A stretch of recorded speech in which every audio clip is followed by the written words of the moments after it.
Hi friends, welcome to Raksha logs. ನಾನು ನಿಮ್ಮ ಸುಮಾ ಉಮೇಶ್. ಇದು ನನ್ನ ಫಸ್ಟ್ ಲಾಗ್ ಆಗಿರುತ್ತೆ. ಇವತ್ತು ನಾನು ಬೆಳಗ್ಗೆ ಬೇಗ ಎದ್ದು ಸ್ನಾನ ಮಾಡಿ ಪೂಜೆ ಮಾಡಿ ಅದಾದಮೇಲೆ ತಿಂಡಿಗೆ ಅಂತ ರೆಡಿ ಮಾಡ್ಕೊಳ್ತಾ ಇದ್ದೆ. ಉಪ್ಪಿಟ್ಟು ಮತ್ತು ಬೋಂಡ ಮಾಡೋಣ ಅಂತ ಹೇಳಿ ಮಾಡ್ತಾಯಿದ್ದೆ. ಉಪ್ಪಿಟ್ಟು ಆಯಿತು. ಸೊ ಉಪ್ಪಿಟ್ಟು ಬೋಂಡ ಮಾಡಿದೆ. ನಮ್ಮ ಹಸ್ಬೆಂಡು ಮತ್ತು ನಮ್ಮ ಭಾವ ಇಬ್ಬರೂ, ನಮ್ಮ ಭಾವ ಬಂದಿದ್ದರು ಊರಿಂದ. ಸೊ ಅವರಿಬ್ಬರೂ ತಿಂಡಿ ತಿಂದ್ಕೊಂಡು ಕಾಫಿ ಕುಡಿದು ಹೊರಟರು. ಮಾರ್ಕೆಟ್ಗೆ ಹೋಗೋಕ್ಕೆ JC ರೋಡ್ಗೆ ಹೋಗಬೇಕಿತ್ತು. ವೆಹಿಕಲ್ದೇನೋ ಮೆಟ್ರಿಯಲ್ ತರಬೇಕು ಅಂತ ಹೇಳಿ ಹೊರಟಿದ್ರು. ಸೊ ಅಲ್ಲಿ ಹೊರಟಿದ್ದಾರೆ. ಅದಾದಮೇಲೆ ಅವ್ರನ್ನ ಕಳಿಸ್ಬಿಟ್ಟು ನಾನು ಕೂಡ ಶಾಪಿಗೆ ಬಂದು ಶಾಪಲ್ಲಿ ಪೂಜೆ ಎಲ್ಲ ಮಾಡಿ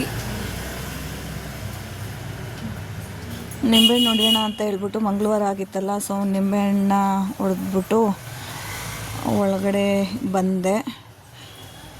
ಅದಾದಮೇಲೆ ನಾನು ಕೆಲಸ ಸ್ಟಾರ್ಟ್ ಮಾಡಿಕೊಂಡೆ. ನಂದು ವಾಟರ್ ಪ್ಯೂರಿಫೈಯರ್ದು ಅಸೆಂಬಲ್ ಮಾಡೋ ರೀತಿ ನನ್ನ ಕೆಲಸ ಇರುತ್ತೆ. ಸೊ ನನ್ನ ಕೆಲಸ ಸ್ಟಾರ್ಟ್ ಮಾಡಿಕೊಂಡೆ. ಸೊ ಇದಿಷ್ಟು ನಂದು ಇವತ್ತಿನ ಹಾಫ್ ಡೇ ವಿಡಿಯೋ ಆಗಿರುತ್ತೆ. ಸೊ ನಮ್ಮ ಕತೆ ನಿಮ್ಮ ಜೊತೆ ಇದೇ ಥರ ಇರಲಿ. ಹೀಗೆ ಸಪೋರ್ಟ್ ಮಾಡಿ, ಶೇರ್ ಮಾಡಿ, ಕಮೆಂಟ್ ಮಾಡಿ, ಸಬ್ಸ್ಕ್ರೈಬ್ ಮಾಡಿ. ನೆಕ್ಸ್ಟ್ ವಿಡಿಯೋದಲ್ಲಿ ಮತ್ತೆ ಸಿಗೋಣ. Thank you, bye.